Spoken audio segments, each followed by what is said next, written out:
I think the cardinal song on the album is probably Overlap, just because the song kind of describes the rest of the album. I think that more than anything, I think I identify with more of a craftsman or something like that. We do things kind of the old way. We record analog to reel tape, and there's no like auto tune or any like special effects or anything. It's all just straight to tape. I think that there's something, it's got its imperfections, but I think that there's something kind of special about that. There's something human about that. So I grew up in a really rural area, a lot of farms and stuff around.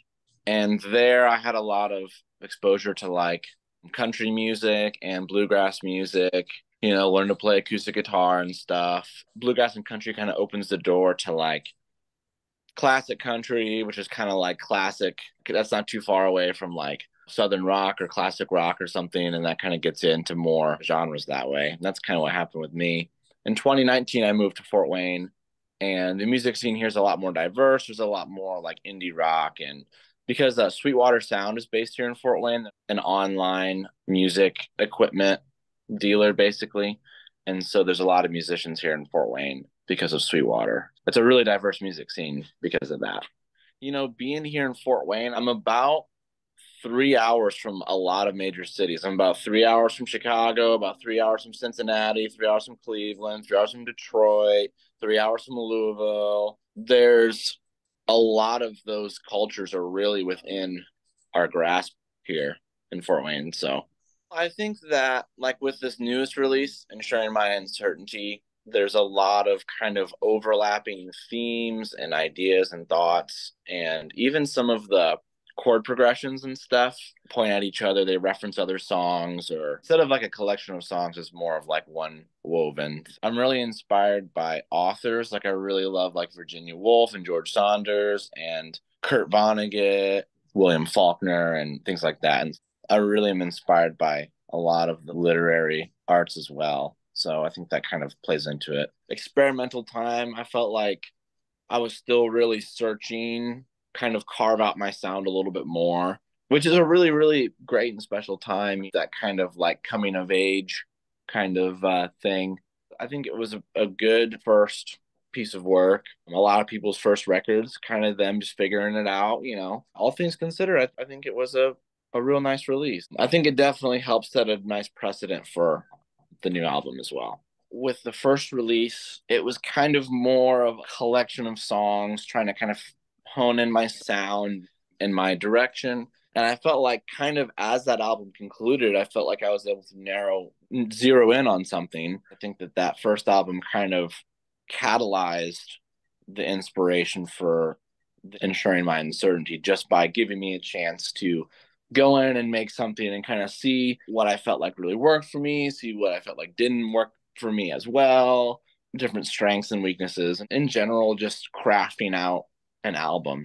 I hope that it just really helps people to try to look for those more moments of interconnected.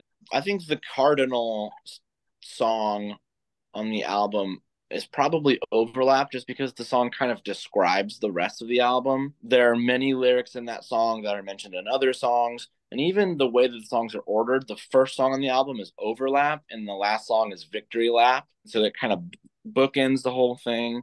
So I think that is kind of an important song just for kind of setting up the idea and the concepts that are in the album. My favorite song, or the one that's maybe the most personal, I would say might be, I really like to play My Punishment. It was kind of a song that just started out on acoustic guitar and it kind of transformed into this other thing. I like to think that the songs can stand alone by themselves, but when put in as a set or a pamphlet, if you will, they also take on this other shape as well. At some point, it's like, does it really matter if it's analog or not? Is it a good song or not? Using those primitive tools, not that recording a tape is by any means primitive, stripping away all of these real shiny polishing things, all the computer plugins and things like that, and just really get down to the musicianship of the players and just try to capture that and try not to take away from that by slapping all these fancy things on it.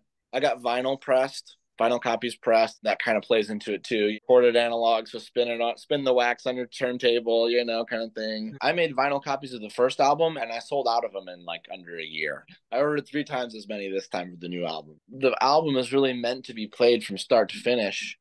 Well, when you listen to it on vinyl or tape or something, that's kind of how it works out. We spent about 10 days on the road, and we went and played like Ohio, Kentucky, North Carolina, Nashville, Chicago, Cincinnati, Dayton. Kind of went all around, yeah, about a 10-hour radius of Fort Wayne, playing a bunch of different places as a kind of like an album release tour to support the album. It went really good. We'll probably just do a few smaller runs, like 2 or 3 day runs for early 2024.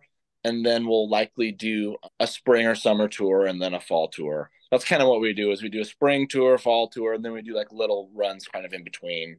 Mostly in the Midwest and then South, the Southern United States as well. I just hope that you enjoyed the record and maybe tell a friend or three. Support your local craftspeople and the people that are really